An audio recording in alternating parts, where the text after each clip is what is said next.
Deixa eu abrir aqui. Já estamos no ar. Oração, humor e vocação. Hoje eu trago um cara que eu não dispensa apresentações, para mim, né, dispensa eu falar desse cara, porque a gente praticamente começou a caminhada no movimento dos Focolares juntos. Né? O primeiro retiro dele também foi o meu primeiro retiro, mas não foi não só a caminhada na Vida Gen também. E hoje eu trouxe ele aqui para falar um pouquinho com a gente sobre, ou comigo, né? Porque eu não sei quantas pessoas têm assistindo. Se Deus quiser, a gente vai bater o Ibope da Rede TV. Pelo menos isso. Eu sempre brinco com as pessoas que vêm aqui. E aí a gente trouxe o Derek para falar um pouquinho sobre oração, humor e vocação. E aí eu vou começar perguntando para ele, né? A gente sempre faz de trás para frente aqui. Derek, cara, por que a medicina? Desde pequeno? Porque o moleque, quando é pequeno, é jogador de futebol, é astronauta, é piloto de avião, uma porrada de coisa, né? Quem nasce aí para ti é surfista, cara, moleque Cabo Frio, vivia na praia e tal. Mas então, fala aí boa pra noite gente. aí para todo mundo, né? Como o Gabriel apresentou, sou o Derek, eu tenho 24 anos, eu sou de Cabo Frio e estou morando aqui no Rio de Janeiro. Sou médico recém-formado, né? Formei ano passado.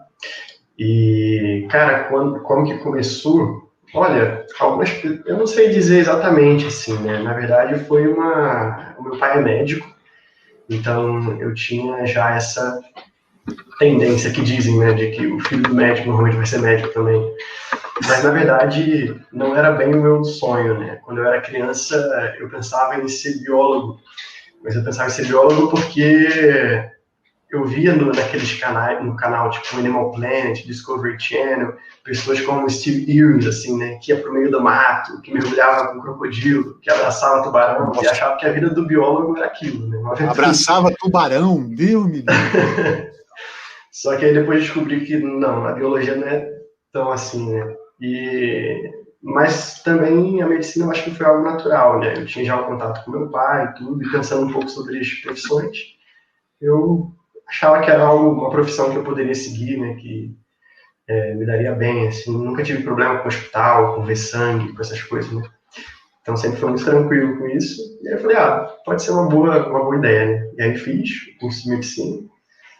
Realmente foi. Gostei bastante, né? E estou aprendendo agora, né? Estou começando ainda a caminhada como médico.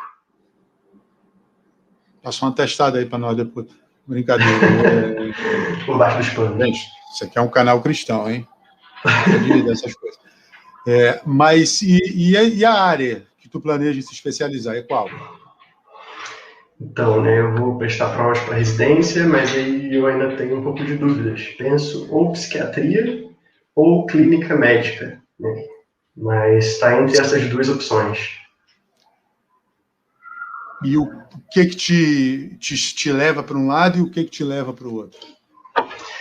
Cara, eu acho que a clínica médica, porque ela eu acho que a base da medicina, assim, né, de uma forma geral. Uhum. Clínica médica, o pessoal fala no clínico geral, a clínica médica ela tem uma visão completa, assim, do homem, né, então do homem, assim, da medicina, né. Então ela lida com todos os sistemas, né, todas as doenças. Enfim, eu acho uma área muito interessante, né, e muito prática também na medicina, isso que é legal. É uma área que você sabendo, você se sente mais seguro como médico, né? Pode ofertar muito mais da medicina, eu acho, assim, independente da área que você seguir depois, né? Então, esse seria um ponto positivo para a clínica médica, por isso que eu gosto de uma área, e normalmente, depois de clínica médica, as pessoas se subespecializam, né? Então, fazem clínica médica, depois vai para cardiologia, ou vai para gastroenterologia, enfim, né? Para outras áreas também. Uhum. Já a psiquiatria, porque é uma área muito, pelo menos eu tenho muito interesse, né? Eu acho uma área muito fascinante, muito interessante, assim, né? Estudar a parte da psique humana e fazer essa aplicação médica, né? Nessa área. É uma área que está crescendo muito, que tinha muito preconceito, eu acho, com a área, né? Porque também tinha muita coisa estranha que não era tão bem científica, navegava ali entre a superstição e o misticismo e realmente a medicina, né? Mas hoje ela consegue ter um pouco mais de critérios, assim, né? Mas o interessante da psiquiatria, que o que me interessou de fato para a psiquiatria, né? Já que a gente está no programa cristão, foi também depois que eu li um livro. Olha o livro que eu li, né? Foi O Exorcista. Nossa Senhora! O livro, ele é aquela... não sei se você... Todo mundo, né? Aquele clássico filme O Exorcista, da menina verde, né? Que tem... Vira a cabeça. Momento que vira a cabeça e dá aquela cusparada, assim. E aí, no livro, qualquer história, né? Na verdade, o livro conta a história de um padre jesuíta, que ele é psiquiatra, e ele vive um pouco uma crise de fé, porque ele não sabe dizer, né, se realmente acredita na parte espiritual, digamos assim, né, dos espíritos, né, anjos e demônios, ou se é só realmente o funcionamento do cérebro humano, se é só coisas da cabeça, né. Então ele vive ali uma crise, né, e aí no centro disso tem esse episódio de exorcismo que ele interage ali, né, e fica procurando saber como que... E aí depois disso eu fui descobrir como que a Igreja Católica lida com essa parte do exorcismo, né, que eu achei super interessante e que é bem diferente, né, porque ela pede ela tem uma convergência de visões, né, então ela tem a equipe psiquiátrica, tem a parte, né, teológica, tem a parte psicológica, enfim, converge para poder realizar bem, né, discernir o que é espiritual e o que é realmente só mental, assim, né, alguma alteração. Então isso me interessou bastante, me fez começar a ter interesse na área. Depois descobri um pouco mais o que significa, o que é realmente a psiquiatria. Só um parêntese, falando em exorcismo, nós temos um padre exorcista na nossa vizinhança aí, no Focolare, que é o padre pároco da Nossa Senhora da Glória. Queria desejar, fiquei muito feliz que soube que ele se recuperou de Covid, então um abraço para ele também, padre Giovanni. Que Deus o abençoe, que o senhor... Graças a Deus que o senhor se recuperou. Mas, enfim, cara, então você fez, e aí você está nessa, meio que assim, você está meio que numa bifurcação, decidindo para qual caminho vai. Agora, cara, eu lembro que você tem uma história muito legal, porque quando você foi conhecer o movimento, você não era católico, né? Você tinha vindo de uma outra denominação religiosa e tal.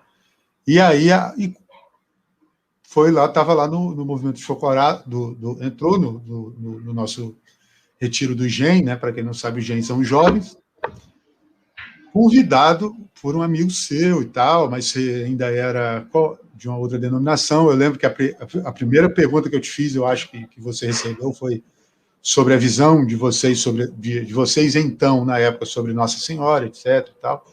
E aí, como se deu essa caminhada? O que te fez parar aqui na igreja e viver essa verdade?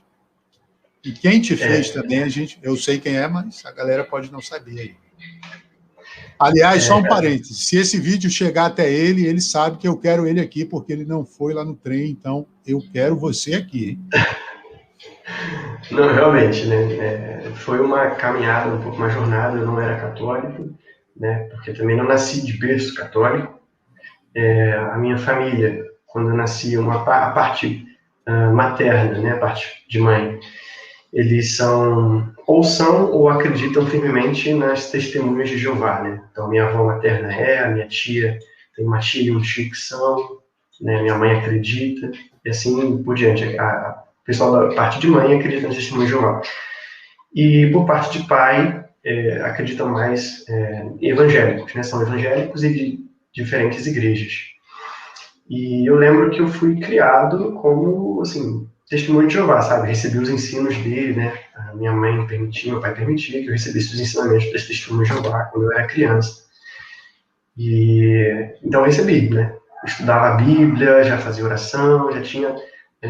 começou ali, digamos assim, a minha vida religiosa, né? Sempre desde criança, mas recebendo os ensinamentos deles. E acreditava firmemente, sabe? No que eles diziam, naquilo que eles pregavam, todos os ensinamentos. chegou um momento, né, eu estava com cerca de 12 anos, que meus pais se separaram, e meu pai teve uma experiência de conversão religiosa, né, ele se converte numa igreja evangélica, ele acreditava em Deus e tudo, mas não era praticante, digamos assim, né, não frequentava a igreja, não era de... Mas ele tem essa experiência de conversão à igreja evangélica e decide, de repente, dar para mim e para minha irmã ensinamentos sobre a Bíblia, né?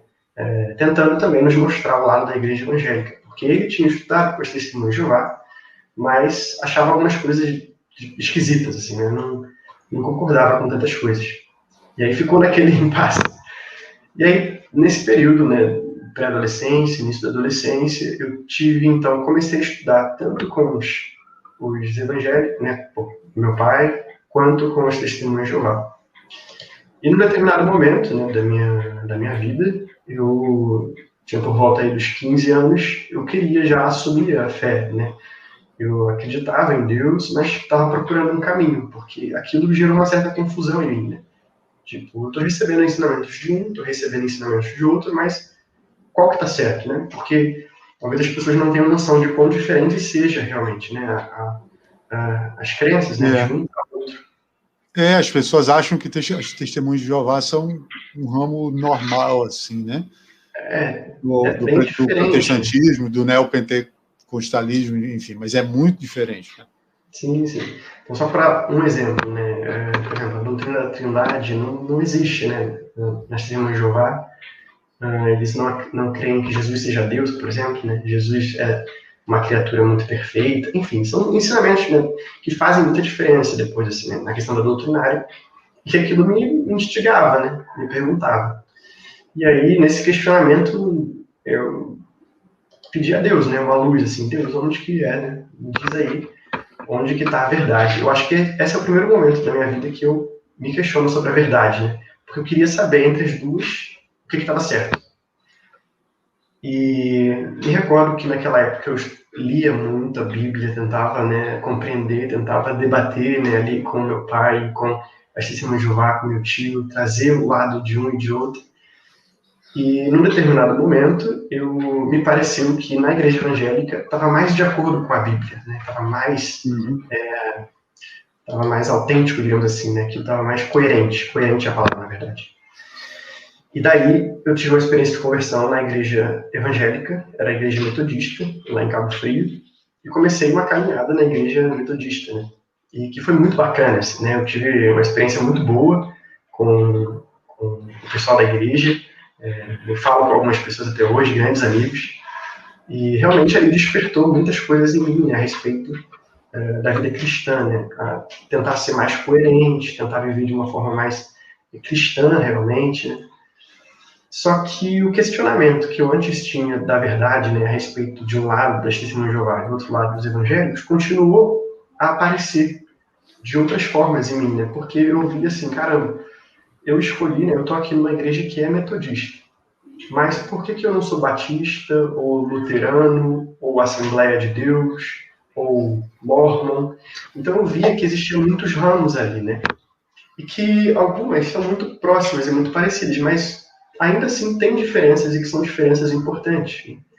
E aquilo me incomodava. Eu falava, olha, não é possível que não tenha uma verdade ali, né? Não é possível que, não sei, que Jesus não tenha deixado alguma coisa assim para a gente seguir realmente, né? E tenha ficado uma confusão para a humanidade. Isso que me motivava a buscar cada vez mais, né? E o interessante é que conforme eu ia procurando, eu ia tendo contato com as igrejas que mais se aproximavam da reforma, né? Então, me aproximei da igreja mais luterana, das doutrinas mais luteranas e das doutrinas mais calvinistas, que foram as primeiras, né? As primeiras linhas de pensamento protestante. E comecei a acreditar, acreditar mais firmemente nessas doutrinas, mas ainda assim eu não conseguia discernir qual interpretação estava correta, porque acabava que ficava muito subjetivo. E nesse período aí, eu fiquei uns 3 anos, né, na igreja evangélica, eu não lembro como exatamente, mas algumas influências eu tinha que começaram a quebrar um pouco um preconceito que eu tinha com a igreja católica. Porque, imagina, né, tanto umas linhas evangélicas quanto as testemunhas de Jeová, ao menos têm em comum que todas acham que a Igreja Católica, né, é uma igreja corrompida e que se perdeu no cristianismo, né? Essa é uma visão muito clara, assim. E eu tinha essa visão, né? Então eu considerava todas as igrejas possibilidades, menos a Igreja Católica. Tipo assim, não, eu tenho certeza, pelo menos, que a Igreja Católica não é. Mas algumas coisas foram acontecendo, né? Em especial, porque eu tinha esse meu amigo que você está falando aí, né? Que é o Luiz Manuel. É ele, provavelmente, que deve estar sendo chamado aí para os encontros. Esse meu amigo que era católico, né? Que a gente viveu juntos esse período de querer ser cristãos, né? Mais coerente. Ele na igreja católica e eu na igreja evangélica. E algumas coisas foram acontecendo, né? Eu conheci, por exemplo, eu tinha uma amiga que era católica na escola e ela um dia me emprestou um vídeo do Padre Pio, né?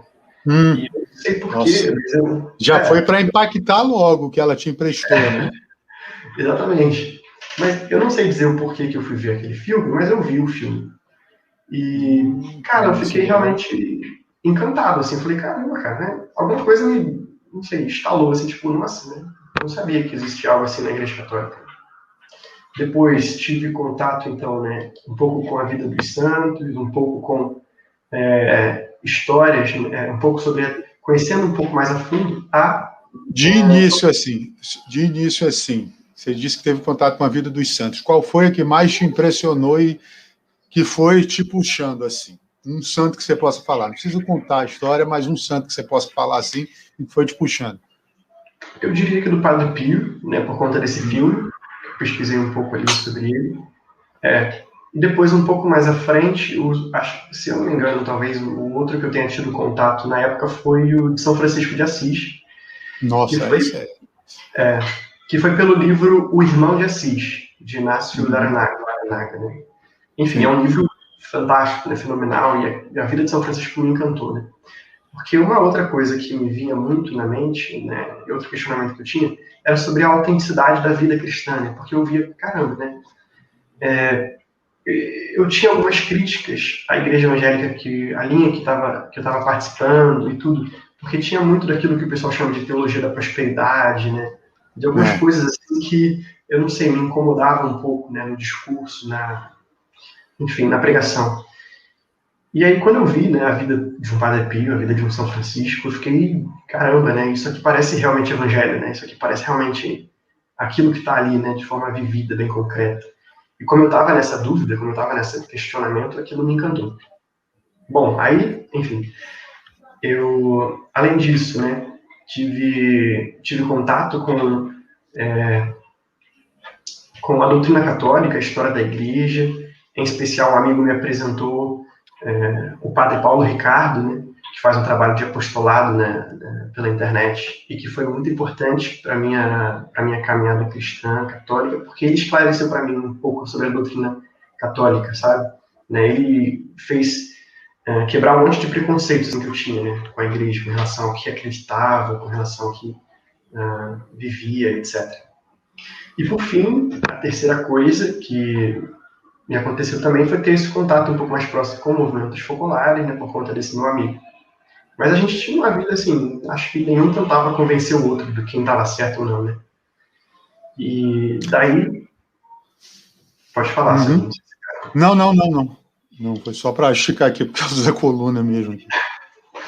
Não, mas aí foi isso. E aí, de repente, a Igreja Católica começou a aparecer de uma forma que eu nunca tinha imaginado. Eu falei, caramba, cara, tem tanta coisa bonita aqui na igreja, né? A vida dos santos, a liturgia, a história, a doutrina, as espiritualidades, né?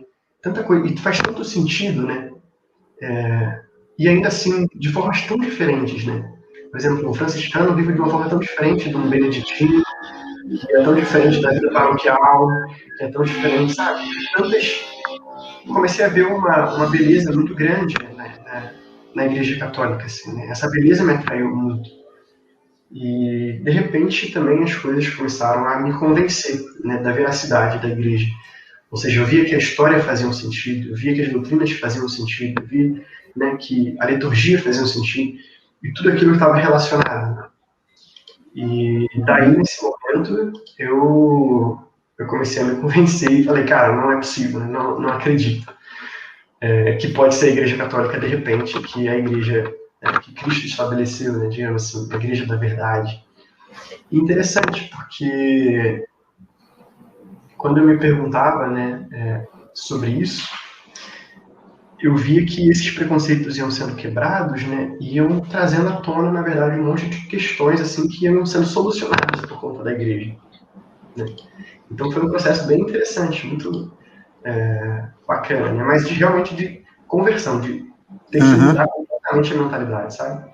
Sim, mas e aí, passado isso, você chegou, as portas não, mas a luz foi, né, ficando cada vez mais forte, você foi chegando no final do túnel, mas para você chegar nesse final do túnel, que ali você, no final do túnel você encontra o focolar, teve alguém e teve um como. Como e quem foi que e como você chegou ao Focolare? Como foi a sua primeira experiência? A gente já falou um pouco no começo. E quem te ajudou? Olha, dessa experiência do Focolare, né, eu acho que a primeira vez que você falou, né, a gente viveu o retiro juntos, foi em 2014, na casa de um amigo nosso, um retiro, um encontro de jovens, né, do movimento. Foi uma experiência muito bonita, porque eu ainda era evangélico, né, ainda não estava convencido completamente da Igreja Católica, mas estava no processo de conhecer. E era eu e mais um menino, né, mais um rapaz que era evangélico. Márcio. Que era o Márcio, e o restante eram católicos, né? Mas a gente viveu uma experiência, eu acho que tive uma experiência tão bonita lá. Eu não sei, foi um momento simples, né? De retiro, de estar junto, de fazer as coisas juntos ali, né? Comer, fazer esporte, nadar, etc. Fazer meditação. E não sei, ali aquela experiência para mim foi única, né? Em especial quando eu tive o primeiro contato com Chiara Lubick, né? Que é a fundadora do movimento Chocolate. Foi um vídeo, né, de Chiara que a gente viu, que foi muito importante, assim, né? De repente, não sei, as dúvidas que eu tinha sobre se o evangelho realmente poderia ser vivido concretamente, digamos assim, né, coerentemente, eu vi solucionada, né? A partir daquela experiência e na figura de Chiara Lubick, né? Que eu não conhecia, não sabia bem quem era, mas ali eu vi realmente, assim, não sei, eu saí com a certeza de que era possível viver o evangelho, né? E foi interessante, porque o movimento dos Focolares, né, eu fui conhecer aos poucos depois e vi que era uma obra tão bonita, né, e falei, puxa, não é possível que essa obra de origem católica, né, seja algo ruim, né? É aquilo que Jesus dizia, né, pelos frutos os conhecereis. Então, na verdade, o movimento também foi uma confirmação, um testemunho da Igreja Católica para mim, né? Então, foi só uma confirmação realmente, né, de que a Igreja produz esses frutos, né, tão belos de santidade e de vida. E dali por diante, depois que eu tive a experiência de conversão, né, isso foi em 2015, 14, quando eu... 2015. Não, 2014 foi o retiro, 2015 foi 2015. 2015 foi quando eu entrei na Igreja Católica, né? Foi quando eu passei na faculdade, me mudei para Petrópolis, e aí comecei a frequentar a Igreja Católica. Teve a crise, eu lembro disso tudo. Fiz a minha primeira comunhão, então foi muito especial, né? E só depois, em 2016, eu comecei a participar de fato do movimento dos Focolares, né? Antes eu não estava nesse processo de conversão, pouca gente sabia que eu estava nesse processo. E aí, em 2016, eu comecei a participar. Eu comecei a participar do movimento. E aí você já caminhou bastante dentro do movimento. Mas antes de você falar da sua caminhada dentro do movimento, a gente ainda estando do assunto de vocação, como foi para sua família essa sua caminhada, como eles encaram até hoje, como é seu relacionamento? Assim? Olha, a minha família, na verdade, o que aconteceu? Eu só tive coragem, na verdade, de dar o passo, porque eu fui para Petrópolis e aí não tinha ninguém lá. Então eu estava sozinho, né? Eu podia fazer o que eu quiser. As pessoas querem fazer um monte de coisa sozinho, eu queria ir para a igreja.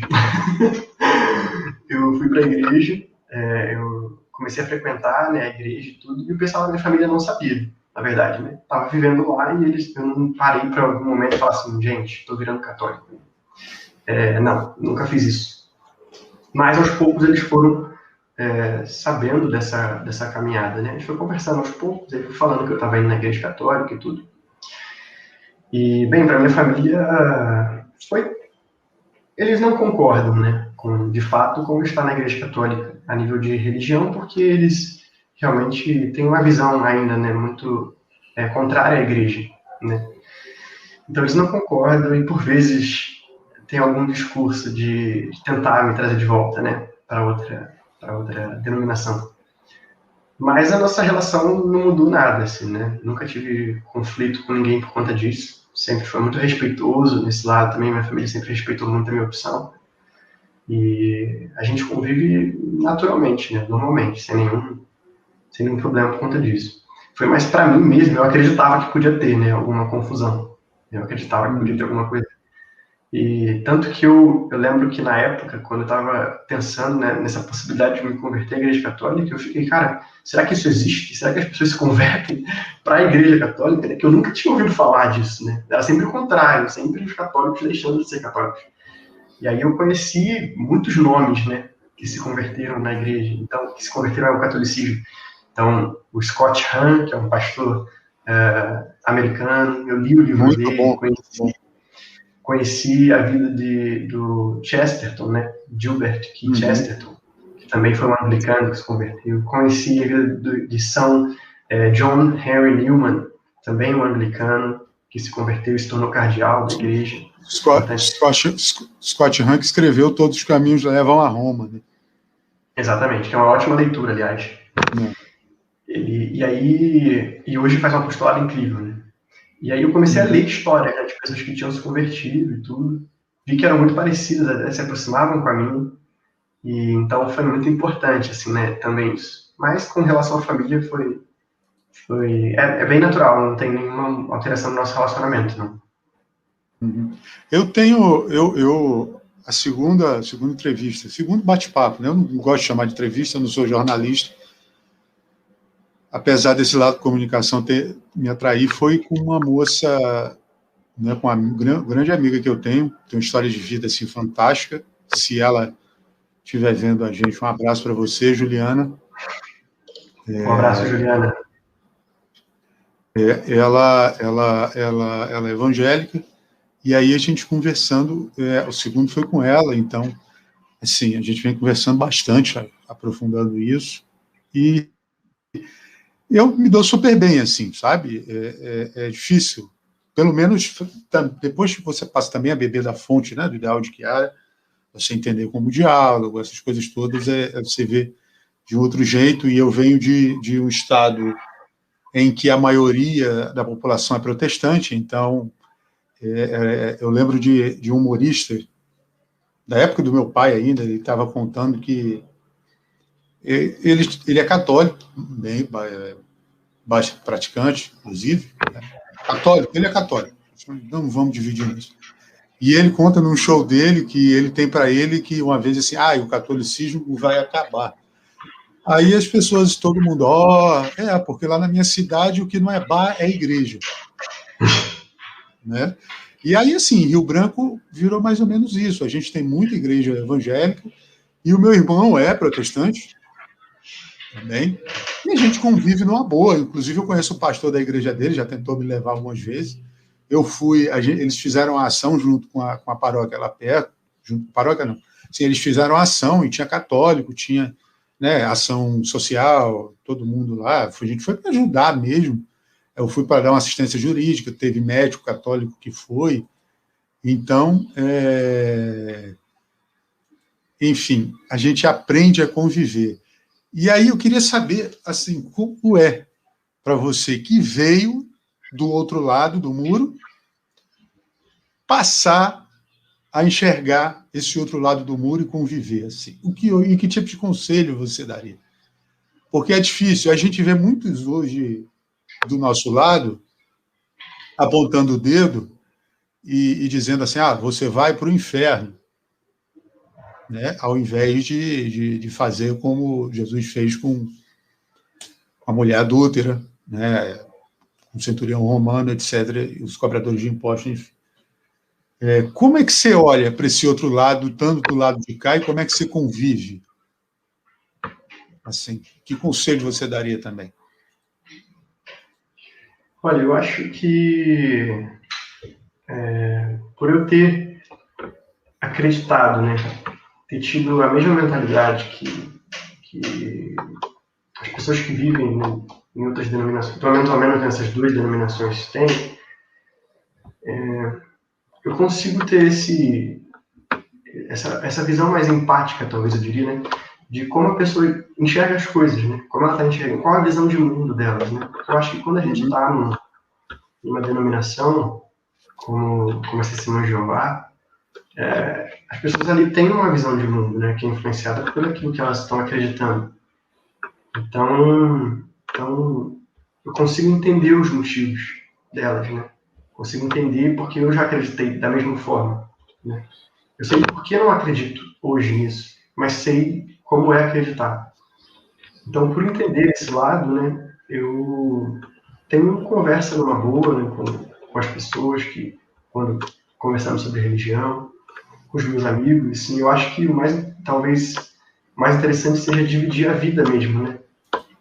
Kiara nos ensinou muito sobre isso, né? Eu acho que eu aprendi muito também com ela, com o carisma, né, da unidade, que é primeiro fazer um diálogo de amor, né? Antes de tentar convencer o outro de qualquer coisa, né?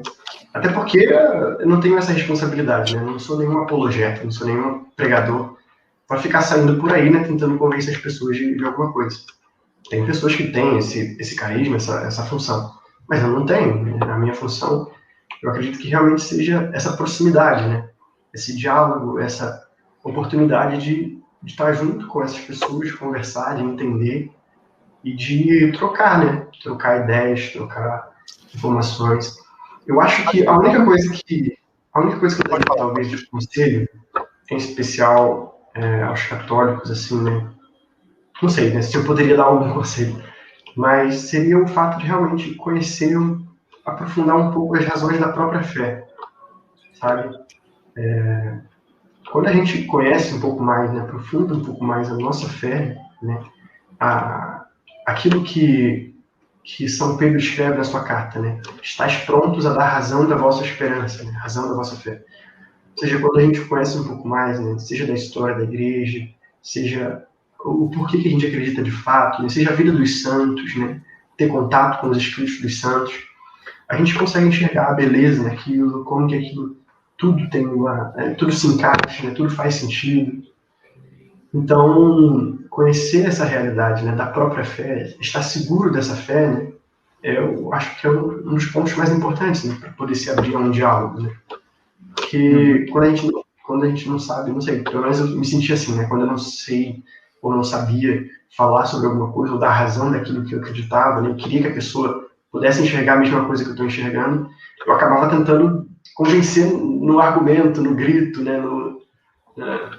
Mas não é bem assim, né? Acaba que A gente sabe que não. Sabendo das razões que eu tenho, eu busco só ver. Eu não sei, a gente pode... Você acha, então, Derek, que a conversão, a maior parte, ela se dá pelo exemplo do que por apontar o dedo ou apontar o erro? Olha, essa é uma boa pergunta. Eu não sei. De fato, não sei dizer assim. Eu acho que. Cara, tá dando cada travada aqui que eu vou fazer umas figurinhas muito boas, viu? Só um parênteses. Não, mas falando sério, assim, você acha que pode se dar pelo exemplo ou a gente tem que sempre ter uma correção fraterna por trás? Assim, eu estou te perguntando isso porque principalmente depois que eu aprendi aí, né, eu bebi do ideal de Chiara, depois que a gente passa a fazer parte do movimento dos focolares, é difícil, né, você apontar o dedo na cara do outro assim.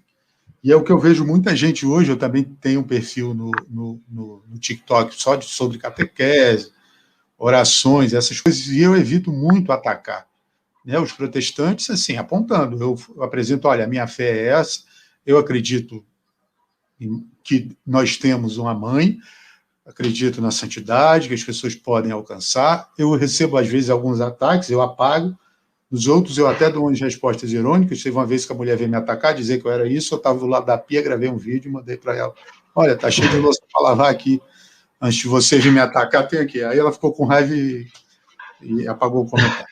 Mas, enfim, eu acho que se dá pelo exemplo, não é? Antes da gente apontar o erro, assim. Eu acho que, óbvio, né? O exemplo tem o seu papel, mas eu gosto muito quando fala nessa questão de conversão, né? Porque o próprio Chesterton, né, que é um convertido, ele falava que tinha dois motivos para a pessoa se converter, né? A igreja. Ou porque ela está convencida da verdade, ou porque ela quer ter os seus pecados perdoados, né?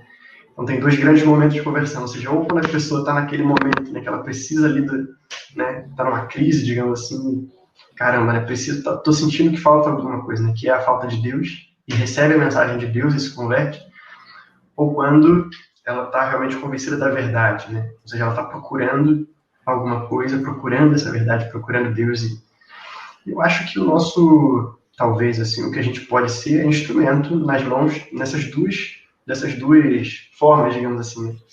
Ou para aqueles que estão em crise, né, e precisam realmente encontrar Deus, a gente ser esse canal, digamos assim, né, esse instrumento na mão de Deus, ou para a pessoa que busca a verdade, a gente também, ao menos saber indicar, ao menos saber apontar onde que pode ser, né, dar algumas luzes para essa pessoa, né? Porque no fundo quem converte é o Espírito Santo, quem converte Sim, é Deus. a gente é só meio, né?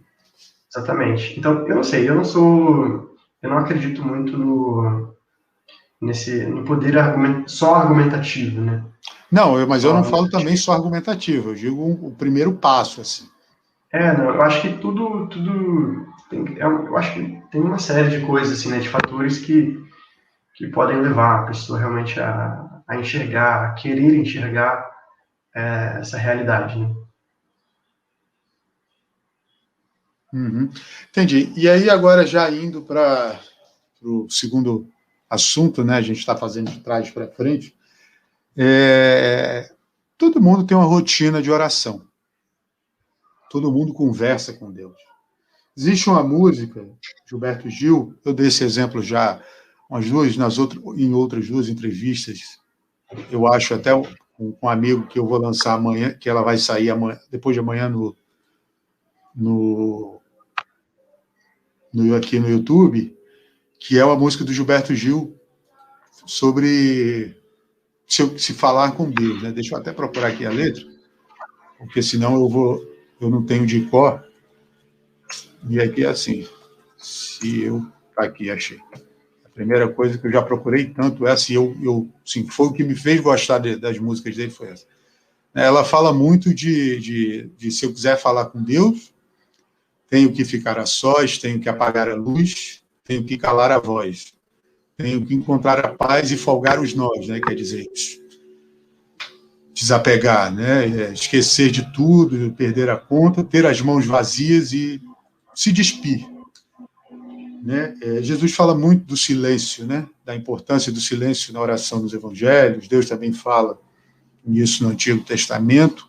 E eu queria saber como que é a sua rotina de oração, assim, como que você começou, como que você leva hoje, que conselho você pode dar também, né? Fazendo até uma relação com essa música, assim. Só lembrando que a gente pode, eu não vou pôr música aqui, porque senão o YouTube me dá strike. A gente está começando agora e eu não tenho dinheiro para pagar ECAD, não.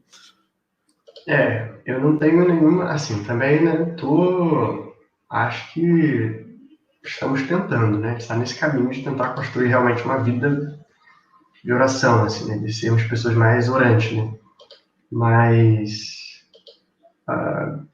é muito simples, eu acho, né, a gente tenta pelo menos fazer a oração da manhã, a oração da noite, o terço, né, e viver bem a liturgia. Eu acho que isso é um ponto muito importante e é um grande presente que a gente tem como católico, é a liturgia.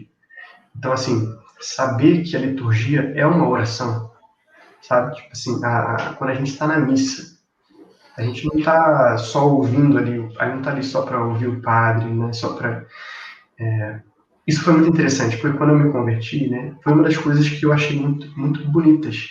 Foi que a missa toda, ela é como uma grande oração, né?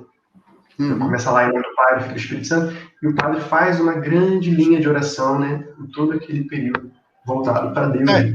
Aquelas divisões, né? A gente tem o início, depois a liturgia da palavra, a liturgia eucarística, enfim. Exatamente. Então, isso eu achei muito bonito. Então, a liturgia, seja ela vivendo ali, né, os sacramentos, então, em especial, né, os dois sacramentos que nos acompanham a vida inteira são, realmente, a Eucaristia, né, ou seja, viver a missa, e a confissão, são as duas coisas que podem nos ajudar imensamente. Mas um outro ponto que eu acho que é muito bacana é conhecer os santos, assim, os espíritos dos santos, né? Eu diria conhecer realmente assim, os espíritos espirituais deles e poder fazer meditação com esses espíritos. Isso realmente, eu acho que transforma a vida cristã, sabe? Tem muitos católicos que não conhecem sequer a vida de um santo, né? Então, puxa, tão rica, né? A vida de um santo. A igreja é muito rica de documentos, né? Eu tô lendo um livro aqui, mas ele está ali no armário, eu deixei ele no armário, então, para não sair daqui, que é o livro de Santa Teresa de Jesus, Castelo de Moradas, né? Eu não sei se você já ouviu falar. Já? Não só ouvi falar, como li, né? E também estou com outro dele aqui, de Santa Teresa, né? Que é o livro da vida, também dela. Mas eu só falando um pouco, porque por causa dessa riqueza de livros e documentos, para quem que... Opa, peraí que a câmera está aqui. Quem quiser, né? Eu estava numa livraria católica lá em Rio Branco e me deparei com esse livro aqui. Então, quem estiver vendo a gente, eu recomendo que compre, porque é muito rico mesmo. Pois é, e o interessante é que as pessoas acham, às vezes, né, quem não conhece um pouco mais a igreja, o pouco que eu consigo avançar assim, de conhecimento na igreja, a gente vê que existem muitas escolas de oração, né, escolas de como que a gente pode ver a espiritualidade, enfim. E daí você conhecer uma ou outra já vai iluminar um pouco assim, o caminho, né? Poxa, o que eu poderia fazer a mais? Então, por exemplo, esse foi um dos primeiros livros que eu li também de Santa, né, que foi o livro da vida de Santa Teresa d'Ávila, e que é um grande tesouro da igreja. Por quê? Porque é uma santa contando a experiência de vida dela, né? De oração, de santidade, de como que ela chegou lá, na 7ª morada, né? Então, assim... Nossa, é difícil. Exatamente. Então, tá aqui, sabe? São textos muito ricos, Nossa, posso ler um trecho aqui que eu acho muito bonito? Por favor, que isso, por favor. Que aqui é no capítulo 11. Olha só, é um texto um pouquinho... São umas 10 linhas, né? Mas olha só. Falando agora dos que começam a ser servos do amor, que significa, né, seguir um caminho de oração, digo que é uma dignidade tão grande que só de pensar nela sinto enorme prazer, porque o temor servil desaparece logo, se nesse primeiro estado vamos como devemos ir. Ó Senhor de minha alma e meu sumo bem, por que não quiseste que a alma, quando se decide a amar-vos, fazendo o que em suas mãos está, isto é, abandonando tudo para se entregar ao vosso amor, tenha logo o gozo de atingi-lo em grau perfeito? Disse mal. Devera queixar-me de nós e perguntar por que o não queremos. Com efeito, se desde o início não gozamos de tão alta dignidade, toda a culpa é nossa, pois o verdadeiro amor de Deus, quando chegamos a tê-lo com perfeição, traz consigo todos os bens. Somos tão mesquinhos e tardos em darmos inteiramente a Deus, que jamais nos acabamos de dispor. E Sua Majestade, que é como ela chama Deus, e Sua Majestade não quer que gozemos de coisa tão preciosa sem a pagarmos por bom preço. Olha que bonito isso aqui. Nossa, é o que ela está falando, o que ela está se questionando, né? Poxa, se Deus quer dar algo tão grande para a gente, né? Se Ele deu o seu próprio Filho e quer levar a gente à perfeita santidade, por que Ele não faz isso? Aí ela fala, eu estou falando mal, né? É porque que a gente não quer. Então, ela fala, né? Nós somos tão mesquinhos e tardos que jamais acabamos de nos dispor. Ou seja, a gente nunca se acaba de se doar. Deus está sempre se doando de pouquinho em pouquinho, né? Ao invés de se entregar logo numa... Né? Mas é assim, então assim, são riquezas, né? São textos assim que iluminam muito o caminho, né? E eu acho que conhecê-los é uma fonte de luz para a vida de oração. Uhum. E você tem algum santo de devoção? Ah, o Ou Padre Pio. alguns? Padre Pio? Tem o Padre Pio. Eu admiro diversos santos, assim, né? A própria Santa Teresa d'Ávila. Recentemente conheci a vida desse santo aqui que eu estou usando como fundo de tela. Se chama... Calma aí. Aqui, né? Se chama São Rafael Barão.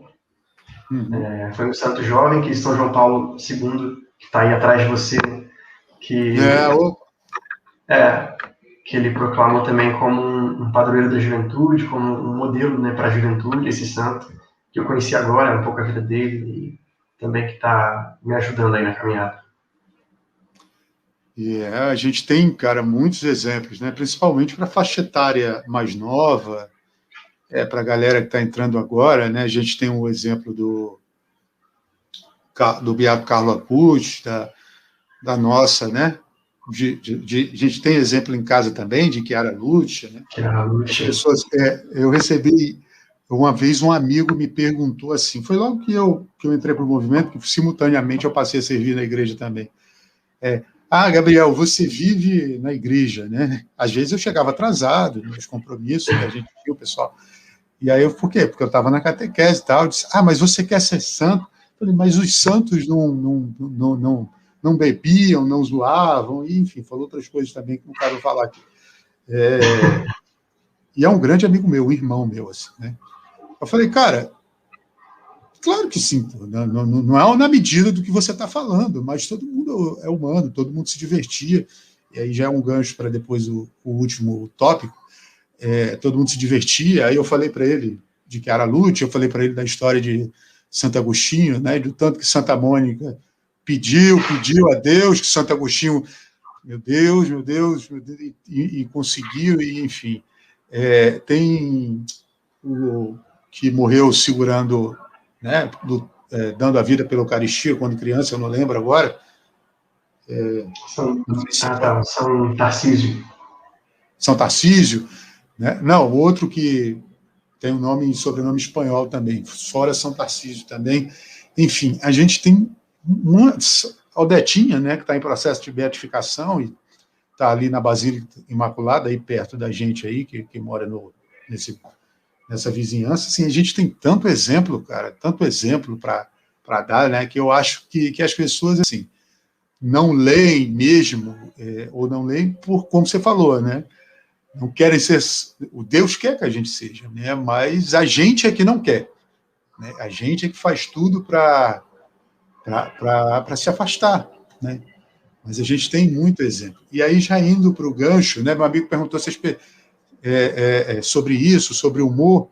A gente, os nossos avós, aí você vem de família, mas você sabe mais ou menos, deve entender, viam, né, os nossos avós, bisavós, antigamente se viu o clero, né, os santos, como uma coisa inacessível, assim, né?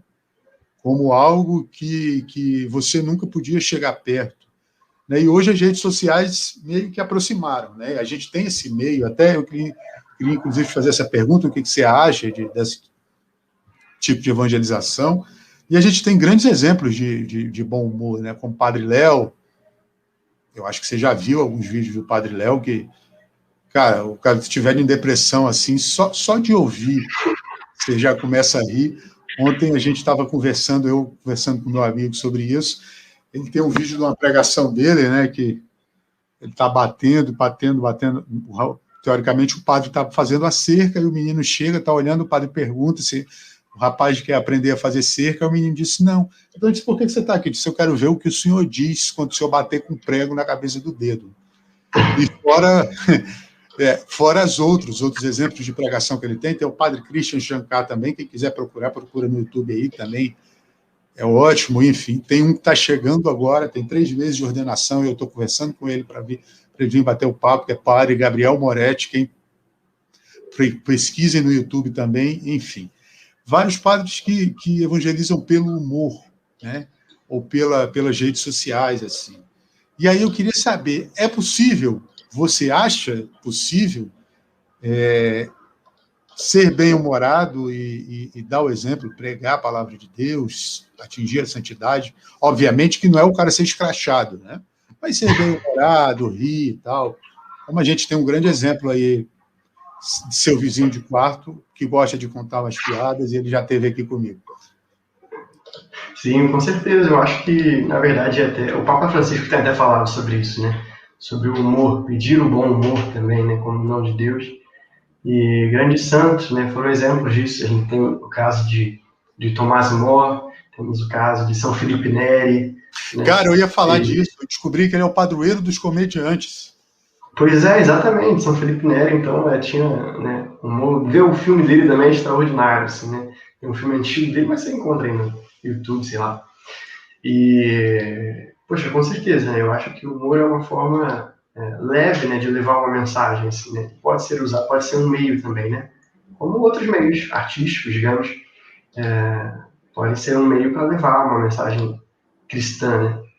Então, não vejo por que não seria. Eu tenho uma frase aqui, deixa eu achar aqui, que quando eu comecei nessa missão né? Não sei se eu posso dizer missão, mas nessa, cadê aqui, que é Gênesis? Essa missão eu vi tem um padre muito bom também, o Márcio, não lembro agora o sobrenome dele, mas ele é da ordem dos Orionitas e ele evangeliza através de Libras. E aí ele conta às vezes umas piadas também, e aí Gênesis fala que Deus fez, Gênesis 21, versículo 6, Deus me fez rir, e todos os que o souberem virão comigo. Né? E aí as pessoas perguntam, você contou essa piada e tal. Eu gostava muito de fazer isso, as crianças riam muito, né? Fazer essas figuras de linguagem na catequese, que eu acho que elas aprendiam pra caramba, e eu sempre usei essa frase comigo, assim, até porque tinha muita gente, esses mais velhos, como eu falei, não, você tem que chegar e tal, e nossa, né? Também não é assim, né? Eu lembro de um grande exemplo de Dom Antônio Augusto, numa missa, lá na São Judas Tadeu, e ele contando uma piada, ele chamou o rapazinho da minha turma, e aí os dois começaram a conversar, e os dois começaram a humilir, assim, contando histórias engraçadas, obviamente relacionadas ao evangelho daquele dia, mas foi muito legal, assim. E eu acho que é muito um meio, cara, para a gente trazer, ou para a gente reconstruir, né, esse reino que está tão perdido aí. Não, com certeza. Eu acho que traz uma leveza, né, assim, na coisa, e também faz parte, né? Acho que Santa Teresa que dizia também, né, dos santos de cara azeda, livrai-nos, Senhor, né? Ou seja, se tem né, uma pessoa ali religiosa e tudo, ela via, né, que estava com cara fechada, estava com não sei o quê, ela sabia que tinha alguma coisa errada. Ela própria fez um poema só sobre as pulgas dos hábitos que elas usavam, né? Eram hábitos de saco. Então ela faz um poema sobre as pulgas, né? Para brincar com essa situação que elas viviam, né? Da pobreza. Então, assim, todos eles levam também, né? Com humor, a vida, né? Exatamente. E qual conselho você deixa para um jovem que... Qual conselho que você deixa para um jovem, antes da gente finalizar, qual conselho que você deixa para um jovem que se encanta com isso tudo, assim, que está começando agora? E aliás, duas perguntas. Qual conselho você deixa para um jovem? E para o Derek, né, que você me falou que com 15 você está com 24, 25, então isso tem um pouco... Essa história já tem uns 10 anos. O que você... Primeiro você me responde assim, o que o Derek de hoje diria para o Derek de 10 anos atrás, de 15 anos? Eu acho que coragem, né? Continue. Né? Coragem, procure mais, né? É realmente uma graça, né? Um dom que Deus te deu, né? Então, acho que eu diria isso para mim há 10 anos atrás. Falei, meu filho, vai, continua com tudo. E esse é o conselho também que talvez sirva para o jovem que está em dúvida hoje em dia. Cara, completamos aqui quase 55 minutos de conversa. 1 hora, né? Porque a gente fez o briefing, a preparação. Eu queria muito te agradecer, você sabe que você é um exemplo grande para mim, um exemplo para todo mundo que te cerca. E, enfim, eu não sei nem o que falar mais, assim, porque ao vivo é complicado, né? Como diria o Faustão, quem sabe faz ao vivo. Inclusive, a gente bateu 3 espectadores. Queria mandar um abraço para o João Kleber, que eu bati hoje a audiência dele. Espero que você também. Mas, brincadeiras à parte, eu queria muito te agradecer, né? Te desejar que Deus te abençoe no teu caminho, que Nossa Senhora esteja te acompanhando, o Espírito Santo sempre sopre por aí, e pedir para a gente encerrar com a oração do Pai Nosso. Eu acho que a gente pode sempre fazer a divisão. Se você quiser começar, eu termino e a gente encerra esse bate-papo. Com certeza, meu irmão. Obrigadão também pelo convite. Então, em nome do Pai, do Filho e do Espírito Santo. Pai nosso, que estais nos céus, santificado seja o vosso nome. Venha a nós o vosso reino, seja feita a vossa vontade, assim na terra como no céu. Pão nosso de cada dia nos dai hoje, perdoai-nos as nossas ofensas, assim como nós perdoamos a quem nos tem ofendido. E não nos deixeis cair em tentação, mas livrai-nos do mal. Amém. Vamos pedir também a intercessão de Nossa Senhora, para que esse teu caminho seja cada vez mais iluminado. Ave Maria, cheia de graça, o Senhor é convosco. Bendita sois vós entre as mulheres, e bendito é o fruto do vosso ventre, Jesus. Santa Maria, Mãe de Deus, rogai por nós, pecadores, agora e na hora de nossa morte. Amém. Maria, Mãe da Unidade, rogai por nós. Cara, eu vou encerrar só aqui a transmissão, não sai. Gente, muito obrigado por quem assistiu a gente, quem puder espalhar isso aí, deixar o like, se inscrever também, ou só espalhar mesmo, como uma forma de inspiração. Eu não estou aqui para ser celebridade, nem para atrair 1 milhão de inscritos. Se o Espírito Santo e Deus, assim, tiverem vontade, que isso siga, senão, que isso sirva de exemplo. Um abraço a todos. Deixa eu encerrar aqui. Obrigado, Derek. Tchau.